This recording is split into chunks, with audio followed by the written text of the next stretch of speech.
Um, from that, yeah, from that, happy birthday. Thanks. It's my birthday. So from that, it stems that the thing that brought this universe into existence, it must have had qualities. It must have had qualities that can justify those fine-tuned fundamental laws that the scientists tell us must have been there in order for the universe to arise as it did. Strong force, the weak force, electromagnetism, gravity, all of these are so finely tuned, they tell us, that had these forces been just slightly out of sync in relation to each other, then the universe wouldn't have begun. Or had it begun, it would have remained inert, and the universe couldn't have progressed to this point where we have now human beings who can think at the abstract level, to the point where, guys, we've built the periodic table. We've made the periodic table because the universe not just speaks to, but is screaming out to a being who instilled within the universe these laws. From the lowest, from the lowest point, which is hydrogen, all the way up to the more heavier elements. From the lowest elements to the heavier elements. So this being who brought the universe into existence must have had tremendous power to create the universe and for this universe to progress from disharmony to harmony. This being must have had volition, because the thing that brought the universe into existence must have brought it about at some point. And nothingness can't bring something about. So therefore something must have brought that thing about, and it must have brought it about at some point, and that exhibits volition. We exhibit volition as human beings. We came to this park through the law of causality. We decided at some point that we're going to get up, and I'm going to meet up with my friend. We're going to go to Speaker's Corner, despite it being my birthday. I'm going to go to Speaker's Corner, and and we're going to see what it's all about. So we have a being that has volition. This being has to have power.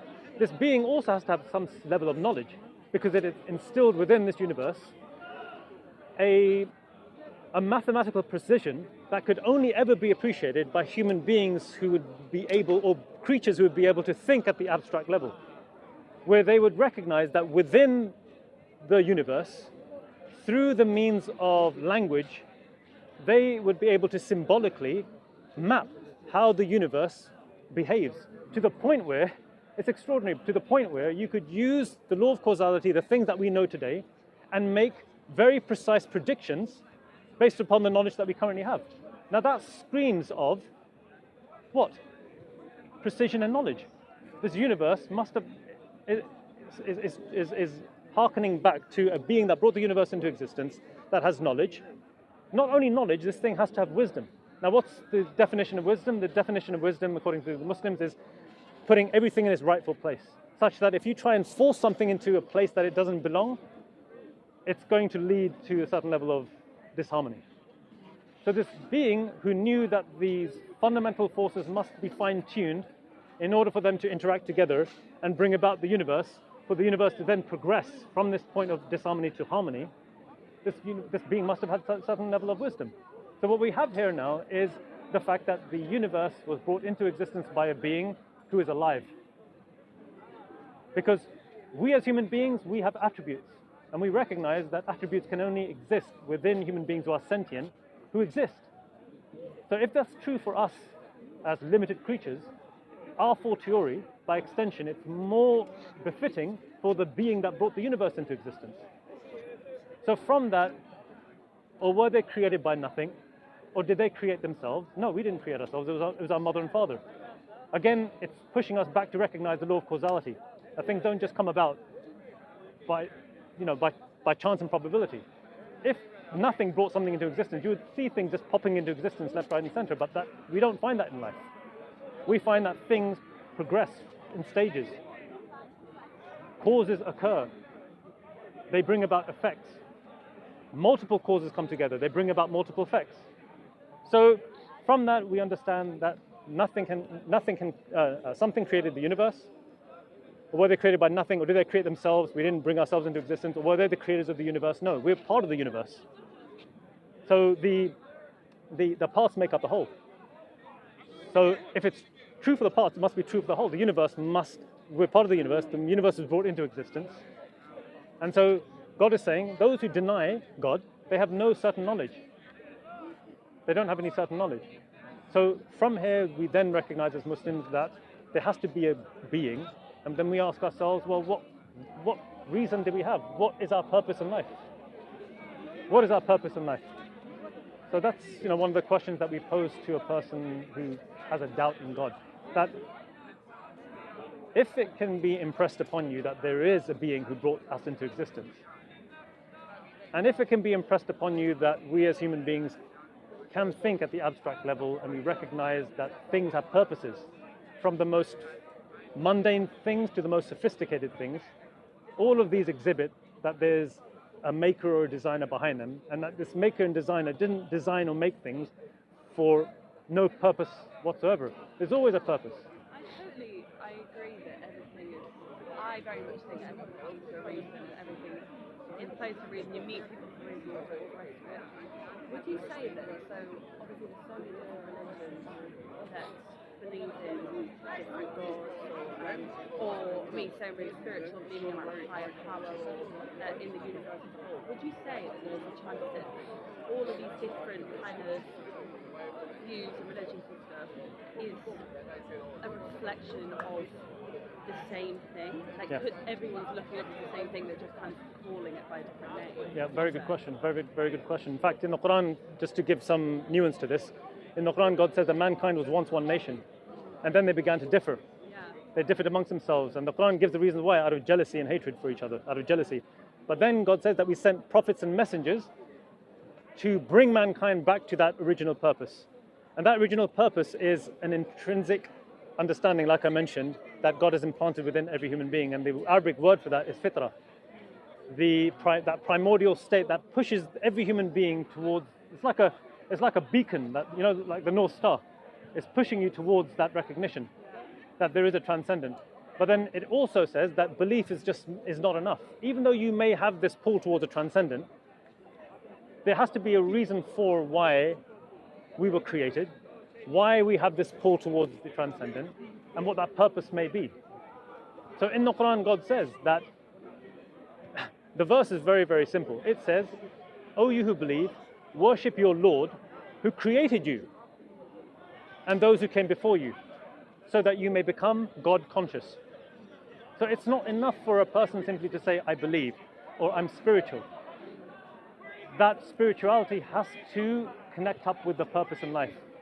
And the purpose can only be given not by us, because we're limited, but by the one who brought the universe into existence, who implanted within the universe all these laws and impressed upon us sentient beings who can think at the abstract level, and understanding that if this book has a purpose, if that camera has a purpose, if the dung that we see in the middle of a desert couldn't have come about except through an animal, couldn't have come about through chance and probability, that all the things around us have a purpose, and yet we, as a sophisticated creature, we don't have a purpose. So that purpose is God saying that, look, O you who believe, those of us who actually believe in God, the Muslims, God is saying, worship your Lord because He created you. Actually, He addressed to everyone, mankind. Mankind. Oh, excuse me. Yeah. Oh, ya ayyuhan nas. Oh, mankind. Thank you. Yeah. So worship your Lord who created you and those who came before you, so that you may become muttaqun, so that you may become God conscious.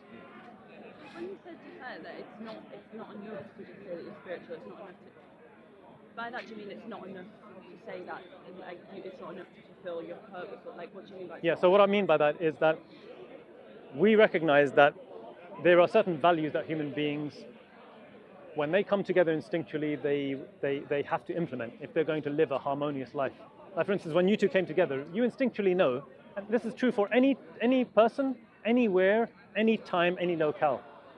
Whether you've just come out of the caves, or whether you're living in the most advanced civilizations, every human being recognizes that when you come together, there is a notion of justice that we have to implement. And justice, again, in Islam is defined as putting everything in its rightful place. So when you come together, you know instinctually that if you deceive each other, if you lie, it's going to cause a certain level of disharmony. And you know that's not in your best interest. So human beings, instinctually, they also recognize that they have amongst each other a recognition that we have attributes. When we come together, those attributes push the individuals, whether they're in a relationship or whether they're in a small community or whether they're part of a city, they push them to implement laws that will sustain harmony rather than disharmony, that will sustain goodness rather than evil, bring about goodness rather than evil. So these are rights that we recognize amongst each other. And there are intrinsic rights and there are rights that are established by human beings. So for instance, you know, the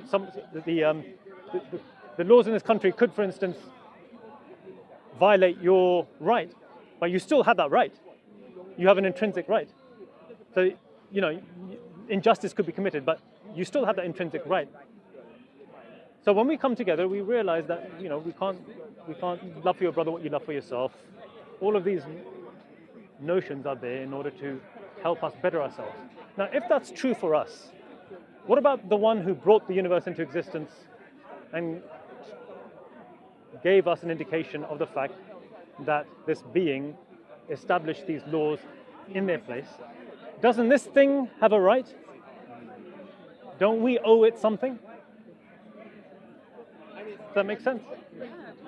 So as Muslims, when we call people to Islam, what we're calling them to is that purpose in life. And that purpose in life can be summed up in the Quran in one verse. God says that we did not create jinn, which is an alternate form of life. The jinn is the ultimate form of life that we can't see. Nor humankind except that they worship me. Not because God requires our worship, but we require that worship because it allows us to live the best version of ourselves.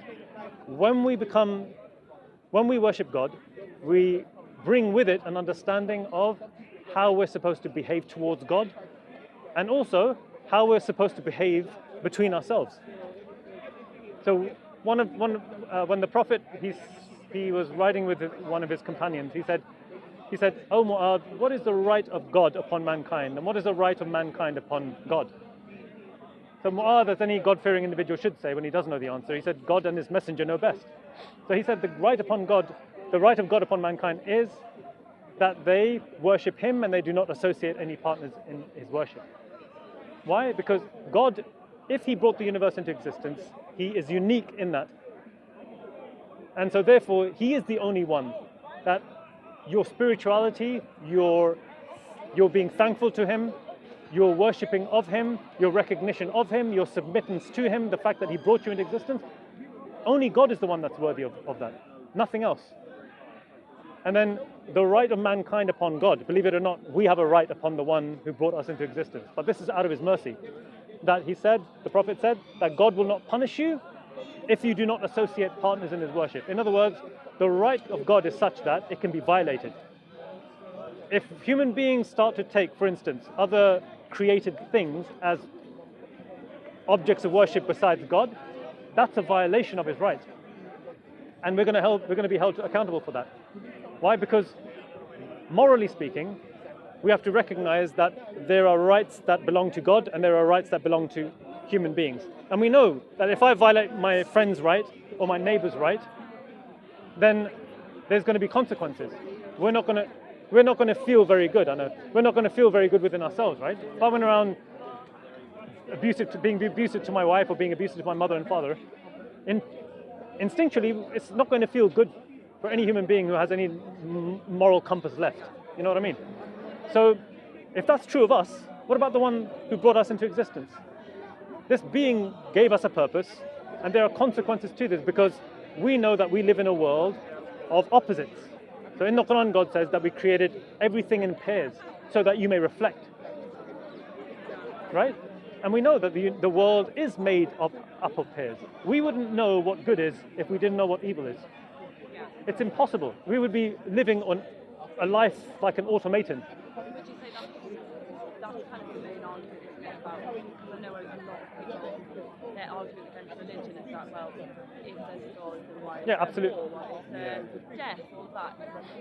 That's kind Yeah, of that's against that, isn't it? exactly. That's people, About balance. but the balance and not knowing what the moral duty is for a human being, where the boundaries are to be drawn. Because if you turn away from God, what's going to happen is what God says in the Quran.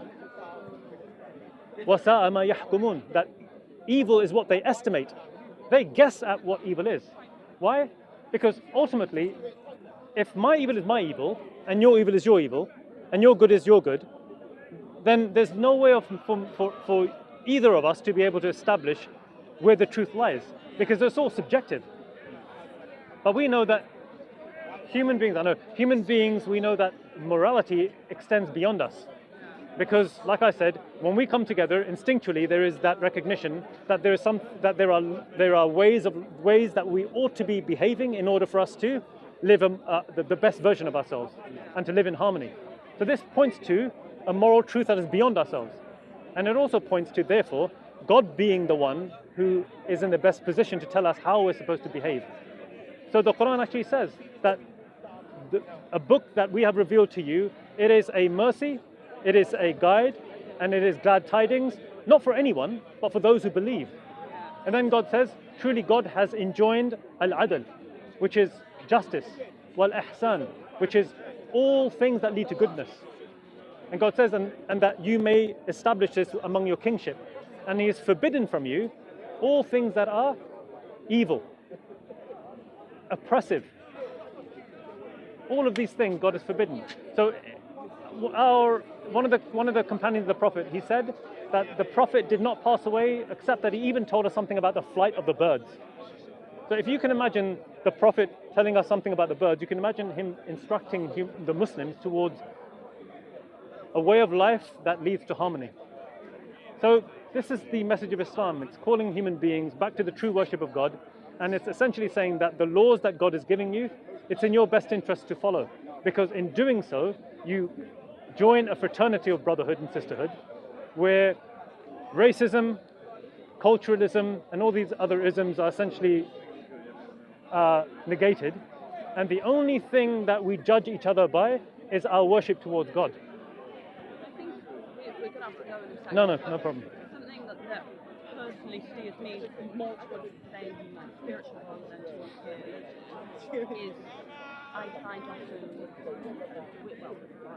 there's a lot of kind of conflict and things, and a big thing for me is like I've got a lot of friends who like aren't straight, and I find kind of, and I know it's kind of within each individual person to decide if they want to take writings in religious texts and take them as a certain way and make hate from them. Yeah. But I do find it conflicting, like everyone is like made in the image of how but then like homosexuality is like massively that is quite conflicting. I think sometimes it can really spark a lot of hate, and that's the thing, which is why I'm kind of associated with certain religion, because I do find that quite. You see, organized religion, oftentimes people conflate between the problems that arise within organization and what God has actually commanded. Right. So in the Quran, God gives an answer to this. God says, Allah does not command to evil. Do you say of God that which you do not know? Do you say of God that which you do not know? And God says in the Quran that evil has appeared in the land and in the sea because of what the hands of men have earned. It has nothing to do with God. God isn't telling human beings to go to war over oil, to invade the country, to obliterate a civilization that have been there for thousands of years because they're not Jews. God hasn't told people to do this. It's human beings, by turning away from the laws of God and turning to the limited laws and notions created by human beings, that cause conflict. So God says, evil has appeared in the land and the sea because of what the hand of men have earned, so that they may taste a portion of this evil and then return back to God in repentance. With that, in some religious texts it does say outright against. Sorry, I don't have any quotes. So No, that's right. No worries. No, just. But it's like outwardly says against like homosexuality, and so surely in those cases God is saying this is wrong, and because we're saying it's all kind of man is turning as man, and he's not Yes, telling it us is. to go to war and all of that, which obviously, but he is saying to turn against certain people and certain types of people and that type of thing. So how is that kind of like do you know what I mean? Yeah, so look, God is a God of justice. we recognize, like I mentioned before, we recognize when we come amongst ourselves, when we come together, that justice needs to be established. Otherwise, there's going to be disharmony. So God, who instilled this level of justice within us, is just himself. And justice, like I said, is putting everything in its rightful place. So God's justice necessitates that when human beings are good, he's merciful towards them. When they disobey his laws, there's going to be consequences. Now, so just to finish the point, right? Because it's going to take a bit of explanation. Yeah, because if we look at ourselves within the society, law by necessity discriminates between groups and within groups. And the law discriminates by holding certain aberrations of the law in terms of its severity. So for instance, if a person kills, the punishment for that is going to be far more severe than a person who, I don't know, slaps a person across the face. Right?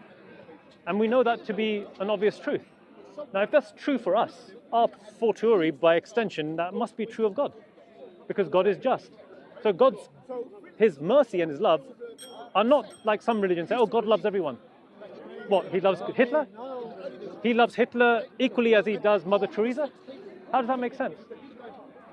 So God's love is conditional. There's actually a verse in the Quran where it's known as the verse of the test, imtihan, the verse of the test, where God says to Prophet Muhammad to say to those who claim, oh, I love God. God says to Muhammad to say to the people, say, if you truly love God, follow me, meaning Muhammad. God in turn will love you and forgive you your sins, for God is oft forgiving, most merciful. What this shows is that the verse, the attribute of love, it's conditional. This verse points to the attributes of God, mercy and his love being conditional. God is going to be loving and merciful to those who obey him. But as for those who violate his right, that's for those who go around killing human beings, as for those who willfully do this, knowing that they're going to be held to account, why would God be equally merciful to the believers as he would be to the disbelievers? So are you saying that if you are homosexual, you're going against God, kind of what God... No, sorry, yeah. So what I'm saying is that when God tells human beings that there are consequences, there's degrees to this. A person who does evil, the Muslims aren't just told to just discriminate against that person just willy-nilly. Right? I mean, someone comes along and says, you know, I've committed a huge crime. Well, God's merciful. And so if that person does it out of ignorance, there's going to be a certain level of clemency on the part of God. He'll take that into account. He's not going to just punish people on the mere pretext of them committing a crime through ignorance. If they do it willfully and they know that something is forbidden, that's different. So a person who, like for instance, a person who has a tendency towards their own sex, right? If they do this out of ignorance, then they may be, they're not going to be held to account because they're doing it out of ignorance. But if they're told now that what they're doing is wrong, morally speaking, and God hasn't told human beings to do this, then they're going to be held to account to a certain extent. So you're saying it is a condition of love then, to not be homosexual? No, yeah, so there are things in Islam that God has clearly prohibited and things in Islam that God has made permissible. But I think that's my problem, that's my issue, because how can a God be all loving but then be against? But that's my point. God isn't all loving. This notion of all loving has been put across by those people who claim to be following God in a way, but they misrepresented God. Because if God is all loving, then you have to either do two things. He's loving but not just, or he's just and not all loving. That makes a lot more sense. Yeah, it has to, because otherwise the very notions of morality would break down. Because what? We're better than God? That we recognize that there's discrimination within the laws, such that whatever laws there may be, that you have a certain hierarchy in the way law, the judge deals with people who break the constitution of a land, break the law of a land. And we recognize that the severer the aberration of the law, the severer the punishment. We recognize that for ourselves as being just, but that's not true of God. You know what I mean? Yeah. So when we look at it from that perspective, what we should be doing is, if we recognize God to be this supreme being who has knowledge of all things and knows us better than we know ourselves and has laid down this law, religion now should become not a religion like the choice of ice cream. Today I like strawberry and tomorrow I'm going to go and choose chocolate. It should be treated, as some of our scholars said, it should be treated like medicine. If you have cancer, for instance, you're not going to, unless you have a death wish, if you have family around you and you owe your family something and you've been told, oh, you have cancer, you've got to go through something known as chemotherapy and it's not very pleasant, you're not going to say, nah, no thank you. You're going to take that treatment because you owe your family a certain level of rights in being with them as long as you can. And you recognize the one who gave you life is the one who takes away ultimately. And it may be that through the test that he's putting you through, there'll be a certain level of expiation of your wrongs. And that'll place you in better stead with God in the hereafter. So, what was I saying? I've lost my train of thought now. We are going to have to go. No worries. So this is what Islam is calling to. It's calling to a balanced way of life. It's speaking to people, telling them that rights are there that have been established by God, and it's in our best interest to do so. Religion is a religion where we ought to submit ourselves to God, not that God should submit himself to us. Makes sense. Yeah? Yeah. So that's what Muslim means, by the way, the one who submits his will to the will of God. That's what Muslims are. So when a person becomes a Muslim, they merely declare with their lips, with belief in their heart, that La ilaha illallah Muhammad Rasulullah, that there is none worthy of worship in truth except God, whose name in Arabic is Allah, whose name Allah was also acknowledged by the Christians and the Jews who came before the Muslims, and that the only one worthy of being followed in truth is the Prophet Muhammad, who we believe is the last and final messenger of God, and the culmination of all the prophets and messengers that were sent to mankind. So that's a rough message. So I hope the consistency of the narrative has been impressed upon you to a certain extent. Yeah. But guys, just I would say, as anyone that comes along, the best thing we can do in terms of inviting a person is to say to them, if you want to understand the Muslims the best, open up the Quran and read the Quran. So here's a present for you, given it's your Quran. Okay. And you'll find that the Quran isn't like it's not like a story that has an introduction, a middle, and a conclusion. The Quran you can open up in any place, and you can read, and you'll find that it flows, ebbs and flows. It's quite powerful. It won't read like the Bible, let's put it that way, or the Bhagavad Gita, or any other holy book. Yeah, it's definitely interesting.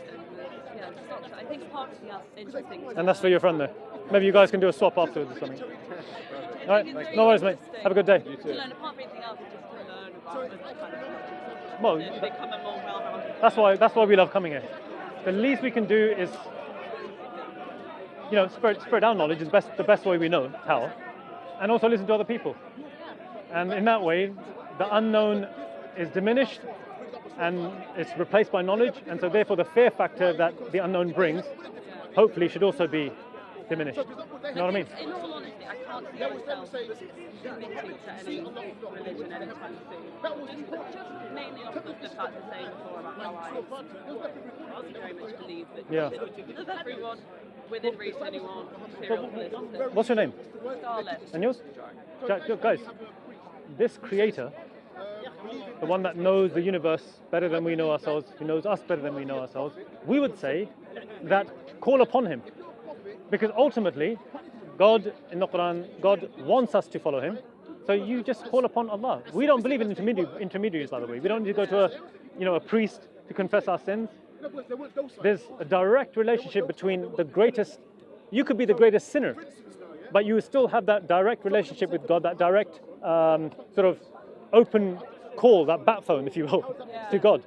The one who knows us better than, he says that he's closer to us than our own jugular vein. The all-hearing, the all-seeing, the all-knowledgeable, the all-wise. That's how he describes himself in the Quran with these attributes. So he says, that call upon me, astajib lakum, I will answer your call, God says. So be sincere, we would say be sincere, and we've heard so many times, guys, over the years, people say, I can't see myself become a Muslim or following a religion. But God is the one who's the turner of hearts. He turns the hearts towards His truth. So be sincere, and who knows, maybe we might be calling you our brothers and sisters in the future. But anyway, otherwise you're our brothers and sisters in humanity. Great. Until that time. Lovely to meet you. We, as a sign of respect, as Muslims, we don't shake the hands of the opposite sex. Oh, okay, sorry. But I've shook Jake's hand, and Jake, you can shake her hand for me. There you go. Guys, have a good day, all right? Great, Have a great thank you one. so Nice much. one. Take care. Bye bye. So there's a process of verification. It wasn't like, Allah you barak. oh, we're going to put them in a fucking plate and put them in Ya Allah guide. Ameen. See, this is the issue. They, yeah, just pass it to. Give this to the other brother. I don't know.